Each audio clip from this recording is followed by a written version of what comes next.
Welcome back to another episode of Content Amplified. Today I'm joined by Casey. Casey, welcome to the show. Hey, thanks for having me. Stoked to be here. Casey, this is going to be fun. This is a subject that's near and dear to my heart. I think we're kindred spirits in loving this platform and all that kind of fun stuff. But before we dive in, let's get to know you. Tell us about your background and a little bit about yourself. You know, I've always just loved a little bit of tech and a little bit of human at the same time. I've always just gravitated toward things that bring us closer together.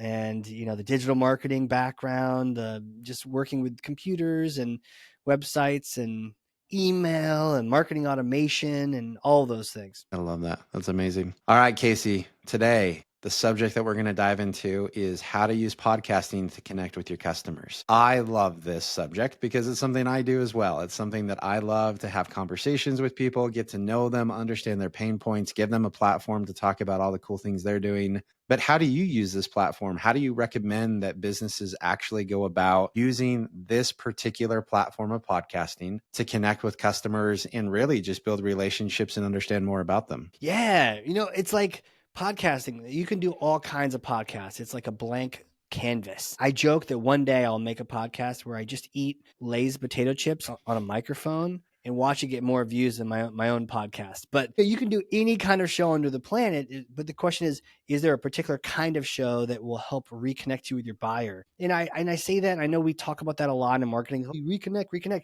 But it's so true. We get disconnected. So my thing I'm obsessed with is this concept of like disconnected marketing. How we are like AI bots hallucinating about what we think our customers actually want to read about. And I saw this report. I don't remember who did it. My friend of a friend could quote you on what the source was, but it was something like the number of touch points, the number of pieces of content that we're seeing these days keeps going up and up and up and up. And it's like quantity over quality, right? And so my thought is like, if your customer can only see one piece of content, like what would you send them? You know, you can only send them one. And so if you're only sending one piece of content, I hope it really helps them. So like, how do I find out what they really want to see? And you know what? It's not surveys, man, because I just got a survey the other day about a product I actually liked.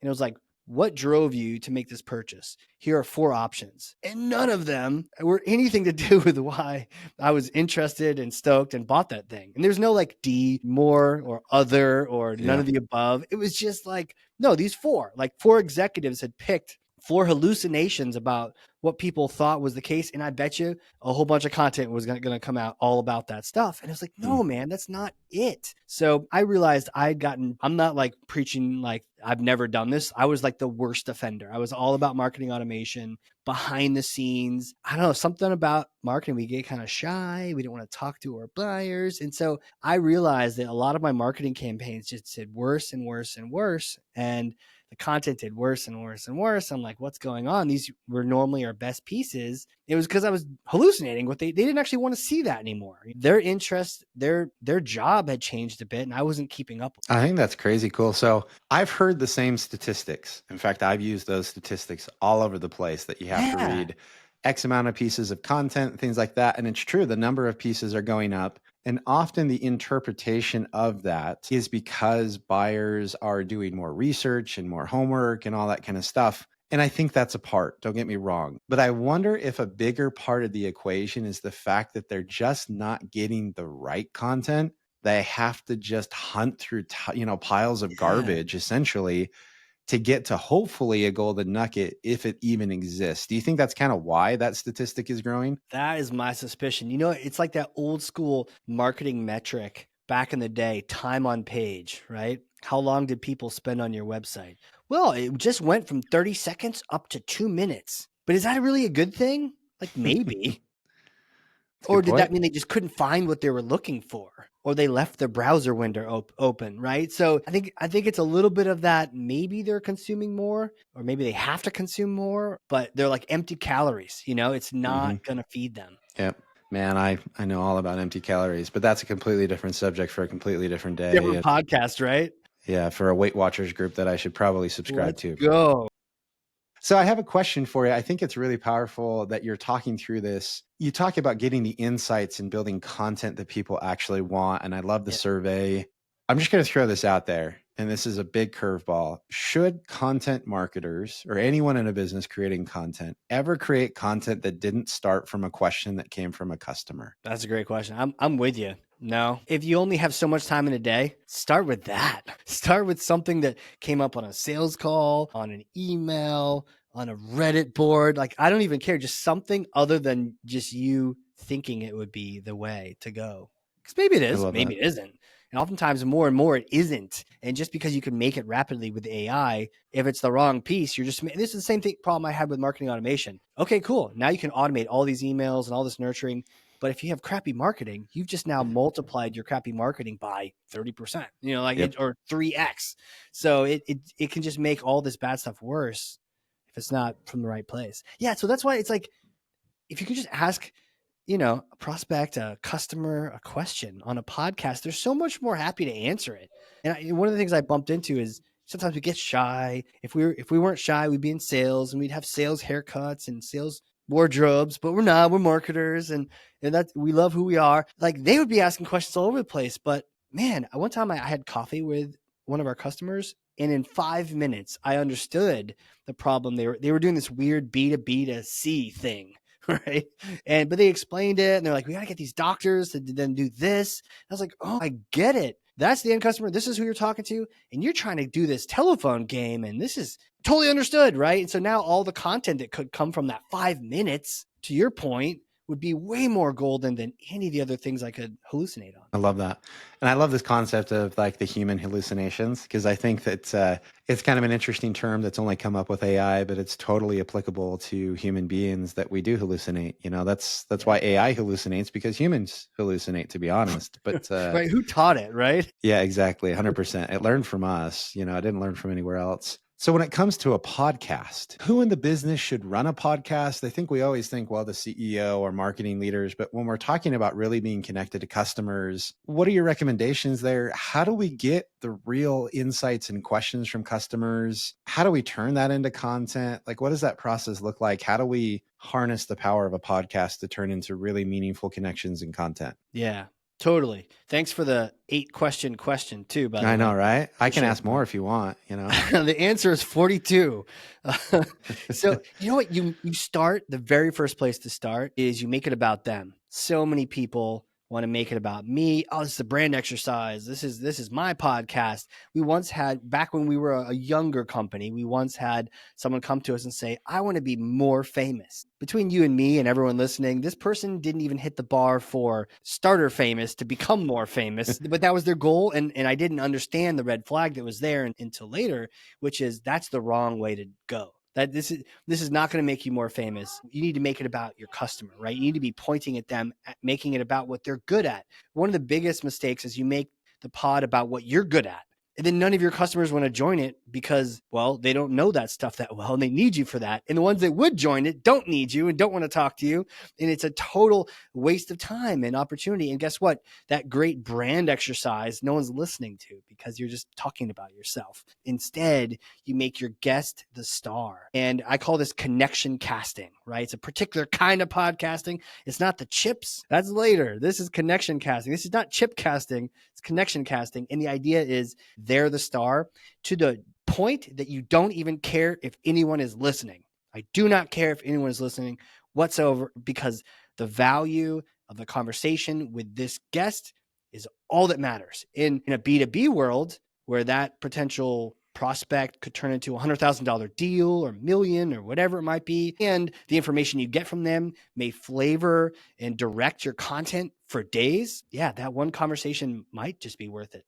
But what's really cool is that people start listening to that show because you're not pandering. You're not asking them to like and subscribe and ring the bell, right? You're just like, tell me more, man. Let's make this about you. Like and subscribe my guest, right? And then everyone goes, man, that person's so selfless. They brought us in. And man, that is the start to it all. I love that. That's amazing. I think that's a great framework for how you should frame your podcast. I love focusing on making your guest the star of the show, everything going on there. So let's switch to some tactics, right? So I'm a business. I want to do the podcast. I want to get in connection with our customers. I want to make them, really have a platform to shine. And I want to be able to shine that spotlight. how do I outreach and actually get people interested and excited to come on my podcast? Because I know a lot of people struggle right there at the beginning. How am I going to get enough people to even agree to come on the show? What do you recommend there? Yeah. What makes people come on the show?